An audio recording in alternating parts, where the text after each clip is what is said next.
随着剧情的推进，非离莫属的感情也逐渐升温，一起来看看暧昧的小瞬间吧。王妃，要不还是我来吧？歪了，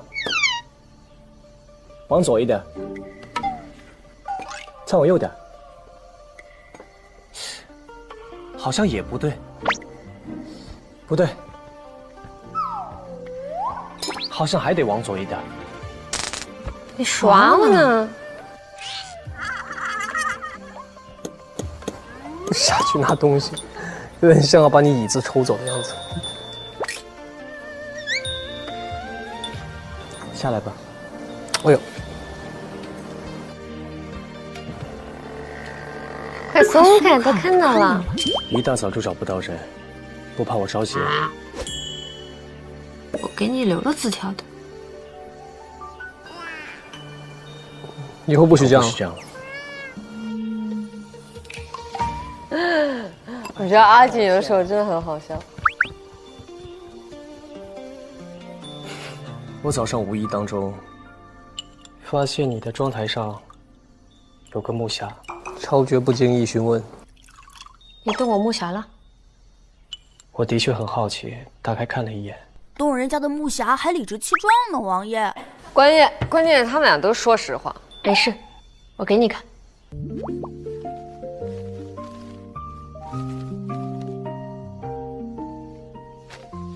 这些都，你给他记这么多曲谱做什么？我知他素来爱情，故而若是遇上什么新曲子，便会顺手腾一份寄给他。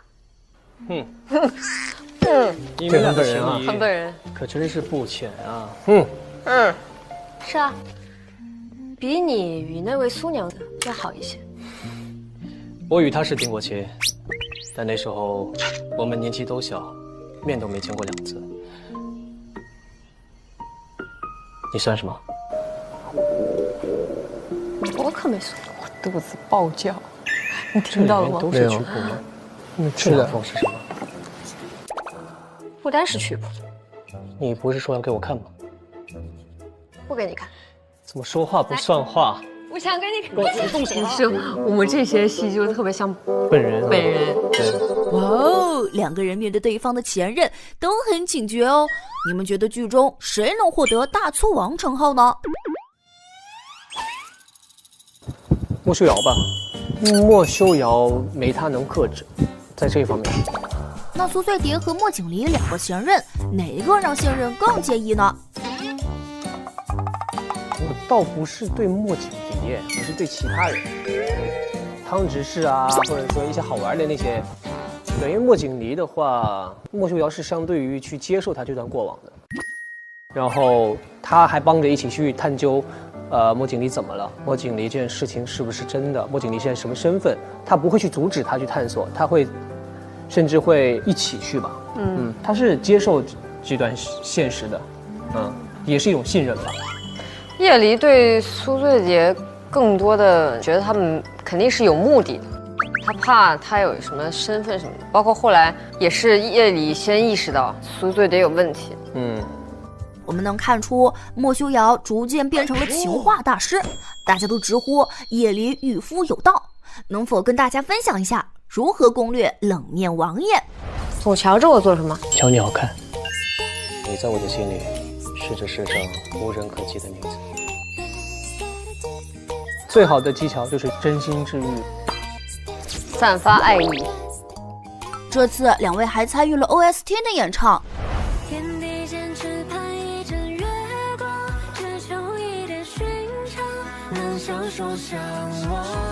录歌的时候有发生什么趣事吗？我们同一天录的歌，我先录的，然后前一天跟他讲，我说你3点半到就好了，定的是5点，我说你3点半来，他说你唱得完吗？我说唱得完。结果他还提前了。我们那天晚上主要是约着一起吃饭，所以我必须要等他。即使他提前了，我还是在那个时间完成。没有，还可以，反正最后跟现在应该差不多饿吧。现在是挺饿的。大家都说这首歌听起来的感觉是淡淡的就会顺顺的。跟我们这个剧的淡淡的，就会顺顺的，会顺顺的很像，其实。但录音的过程是露露顺顺的，磊子慢慢的。对，我顺顺的，他淡淡的。对。哎呀，唱的都很好啦！吃完甜的，再来点苦的，让我们一起品鉴一下莫离的虐心瞬间吧。合理啊，合理。当年我被押送回去，碰到了你，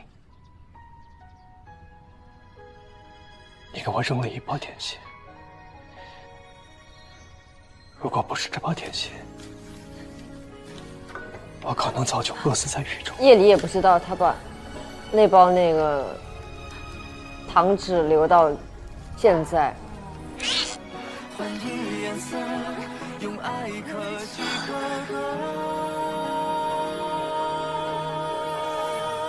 闲情夜里，西脱良媒，纳采成立，此非人救。淡淡的就会酸酸的。愿一别两关，山海可移，此心不转。日月可照，此意成全。谨立此书，死生为证。这个眼泪转场也是，这里好黑呀！也是挺。哦，就这个，哇，这个太难受了。我帮你把门打开吧，这样闷着会生病的。我是疯了吗？你为什么这样说？我不应该看到你。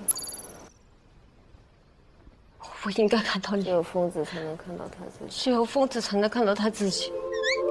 你只是太孤单了，应该让青霜陪着你。梁子，阿离，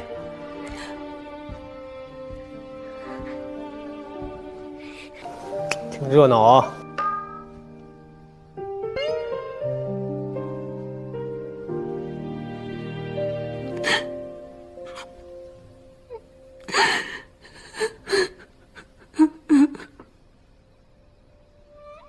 哦，好难受！两个小苦瓜收割了观众几公斤眼泪，大家都在说女的心痛呀。你的债还完了，你不用再委屈自己，陪在我身边，这般世事的爱，我也承受不起。先回到刚刚看完的剧情，为什么这次两个长嘴的人都不约而同闭麦了呢？这就是我确实是瞒着他，确实没说。然后这个东西对他们、对他和对他哥哥来说又是非常重要的事情。那如果让你选择一个时机坦白这一切，会是什么时候呢？也就那2天了。其实前面有挺多戏，其实夜里是有预感的。我觉得这个其实是很现实的一个状况，就是大家在现实生活中也不会说都找了罪，有时候他的理由是千万种的。比如说夜里其实说出来，大家客观来说会觉得啊事情会少一点，会解决一点，但是现实情况中这两有类似性格的人，他可能就是不会说出来。原因也有可能是夜里觉得自己确实有一部分是不对，但其实归根结底是跟他没有太大的关系的，但是他觉得有一部分让我受到伤害，他就会觉得不对，他会觉得如果让我自己受伤是我该受的一种罪的话，那我要去赎罪，就是他自我觉得这是一个赎罪的行为或者怎么样，就不一定是情节合理上的事儿，而是心理合理上的事儿。就我觉得我让修瑶痛苦了，我觉得如果这样他能好受点，我能够受一点罪的话，那我愿意这样。对莫修瑶来说，是什么原因让他下定决心和离？他最无法忍受的是什么？因为此刻两个人已经很爱彼此了。伤心吧，他觉得伤心，他以为我来到他身边只是为了赎罪。你知道他是自尊心其实很强一个人，前期比如说不让他治腿，也是因为有那么多京城名医都没给我看好，凭什么你觉得你一个住在山上的小姑娘就能给我治好呢？潜台词是你是不是真的很嫌弃我瘸了？就如果治不好你就不爱我了是吗？所以他会那么抗拒这个事儿。到后来也是觉得好像我是不是不值得爱，你是为了报恩才靠近我的，所以我真的很伤心。如果你是为了这么去怜悯我的话，那我不需要。他其实有一些，其实还是有一点自卑情节在的，然后他一边在写和离书，然后那个时候我就会比较难演。那这样好不好，导演？我说我在旁边就是感觉喘不上气了，感觉那一瞬间就是那个发病了。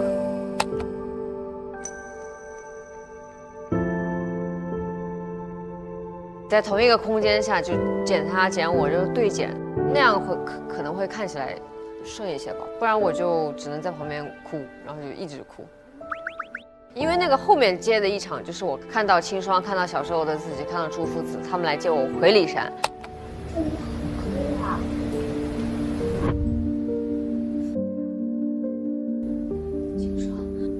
阿离，朱夫子。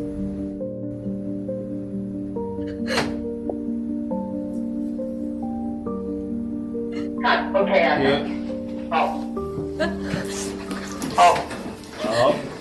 所以在前面有那种反应是合理的。那如果你们魂穿此时的叶离与莫修瑶，你们会如何解决目前的困境呢？我觉得他们做的挺好的，是的，我肯定做的没有莫修瑶做的好。但莫修瑶可是直接写和离书，你走吧。但他后来还买了夜里爱吃的东西，然后后来立刻回头。对，你不经历这一段，还真没那么快治好叶离。正好合理了，他回到骊山上，然后去把这个病情彻底的，其实暴露了，接受自己这个有这一面的样子了，才能够治愈嘛。这里是叶离第一次怀疑自己疯了吗？此时的他对自己的病情是否有所察觉呢？是我感觉夜里应该是在这儿在这才发现的，才有察觉，但他马上就是回去就忘了，回去骊山就忘了，就是回到骊山打开了，解放天性了。但很快莫修瑶就闯入了叶离的小生活。我们那个敬酒那些你还记得吗？对。但最吓人的是，他会突然切一个中景，没有人。后面有一场就是我不是挖了一个坟墓嘛，然后我看到我外祖父，然后他把我拉出去之后，拉到一个所有人都在的一个场景，我是这个表情，是这样看着大家。他说啊，我们现在回去吃什么？好热闹啊！然后他们往前走，然后马上跳了一个中景，是我一个人往前走。我在那个镜头哇的一声哭了出来，我说啊，怎么这么剪？太可怕了。既然提到了，那我们就一起来看看赚取无数人眼泪的骊山揭秘时刻吧。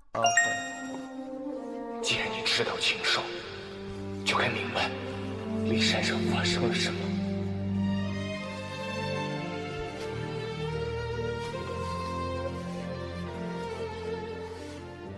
我在给外祖父、夫子们，还有骊山的师兄们写信，已经很久没有见过他们了，大家想必也很想我。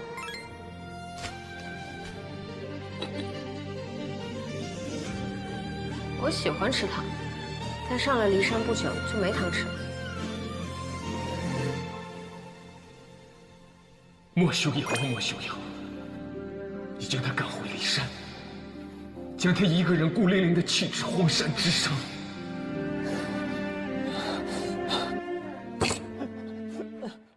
殿下，咱们今日还去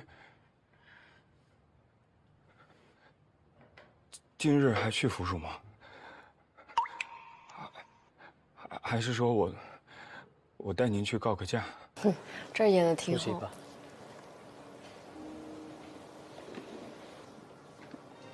哇，这个镜头好啊！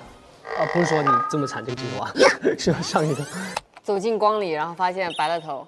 一开始站起来都没发现白头，在光里才发现白头了。哇！又是你的运动套装。这是书院的衣服。但你在府里穿过类似的呀？跑步的时候。对，差不多。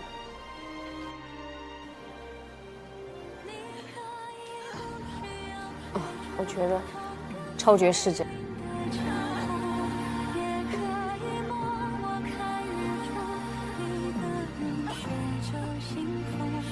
你没有看过这场戏是吧？没有。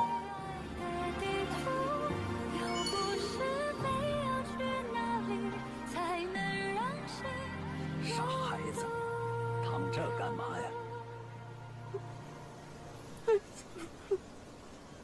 地上很凉的，别冻坏了。来，上来，走，别怕。娘子，好惨。娘子，你可吓死我了！去吃红豆饭。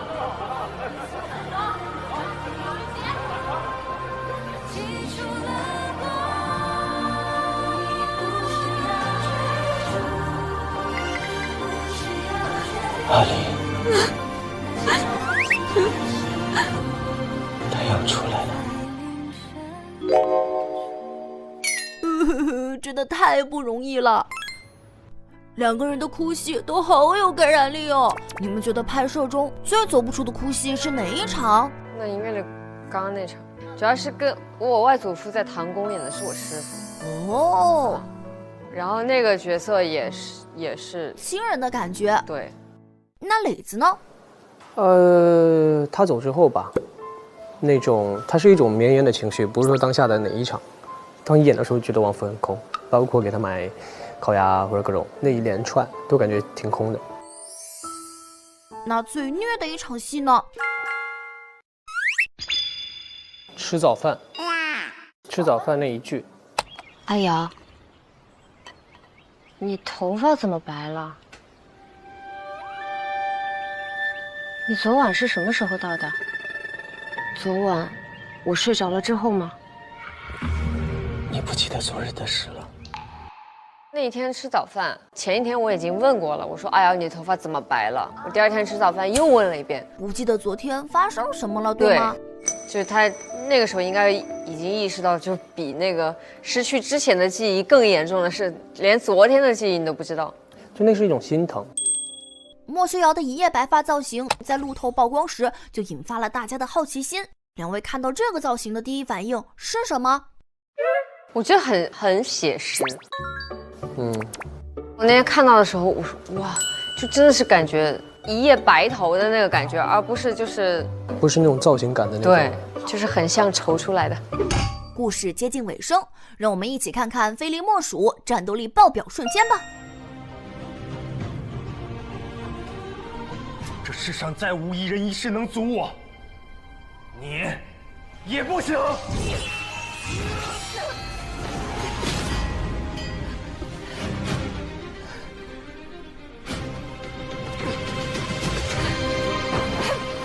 叶离真的好全面啊，能文能武还能医。我这戏一共就2场大戏，就是跟那个韩明熙一场，还有这一场。阿离，你让开！不可能！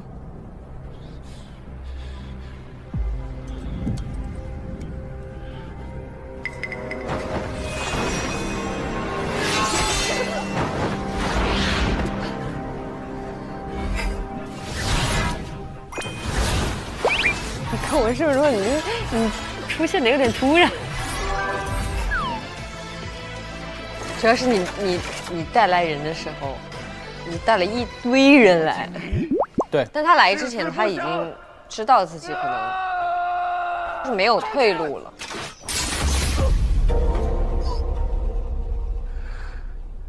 好惨。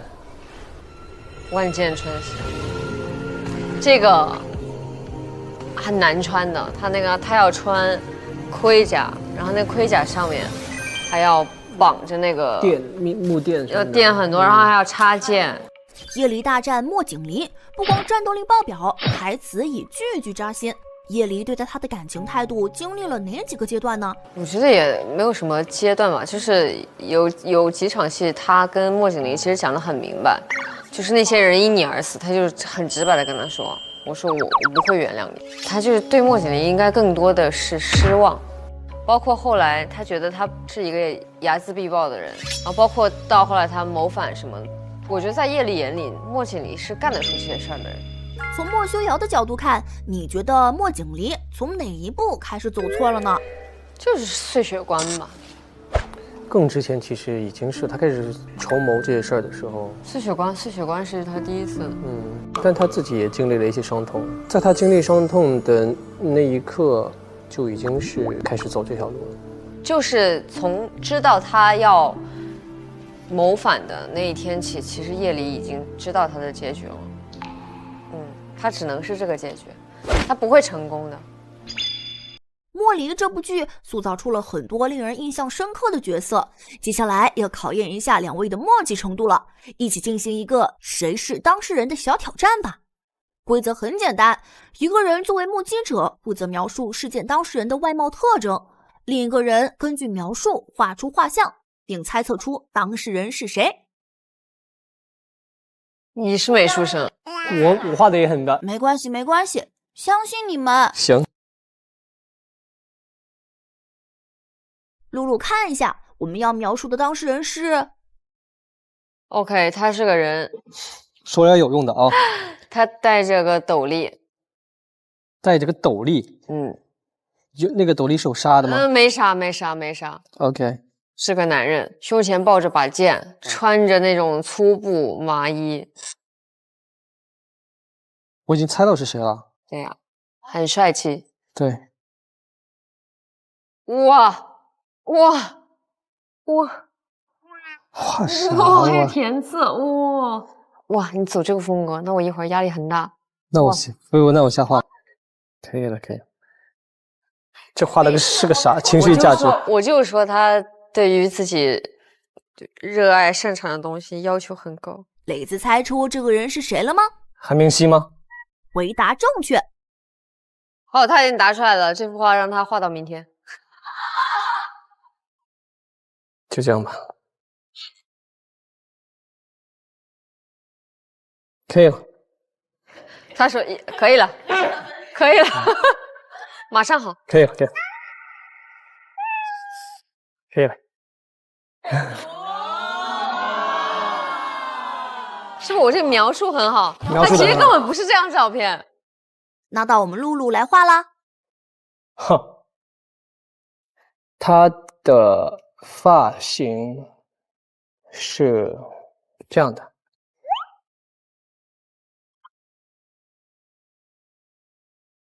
这个什么两个丸子？是小圆脸。叶蓉。你先画呢，然后穿了一件深蓝色的朴素的这个衣服，很可爱啊。这可以吗？他是谁？叶蓉。啊？清月。轻奢。对。不是，主要是我们两个球，叶蓉也是两个球。对。我先睡了。晚安，马卡巴卡。我5秒钟画完，来。好，他是一个反派，他有吓到过叶离。叶离害怕。哦，我知道了。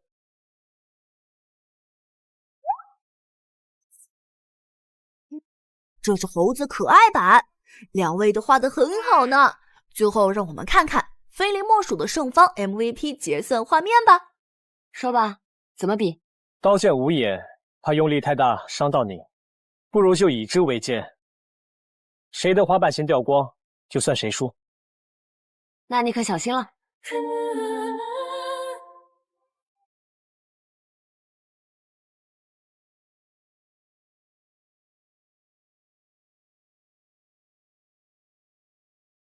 你输了。要输你一辈子才好。你输了，要输你一辈子才好，要输你一辈子才好。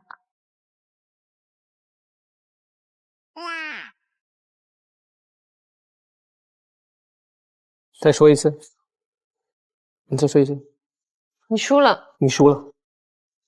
你输了。你输了。什么？我输了。我们换一下角色说一下。你输了。要输你一辈子才好。带点情绪啊。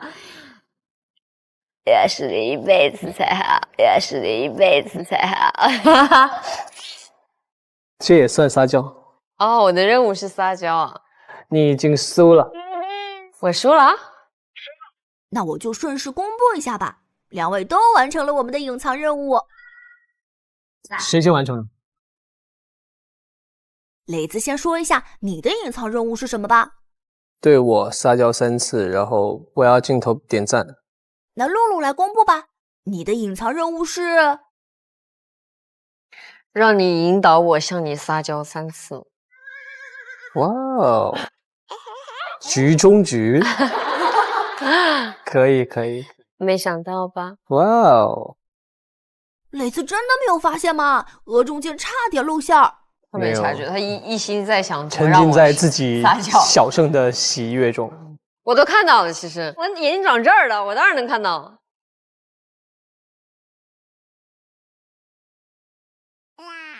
2位都认真的完成了我们的隐藏任务，真棒！那我们非离莫属也是苦尽甘来。2位觉得这个故事最打动你们的点是什么呢？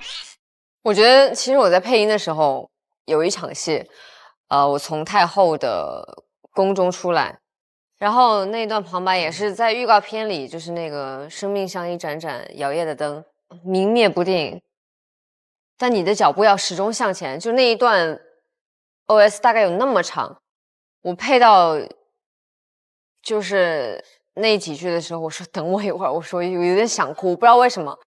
就是我觉得这个故事里面有很多让你心碎的情节也好，会让你唏嘘，会让你觉得啊那又很现实，但是同时它又很温暖你，有很多温情，然后有很多感动吧。就是我觉得还是希望大家可以慢慢品，然后一定会跟莫离产生共情。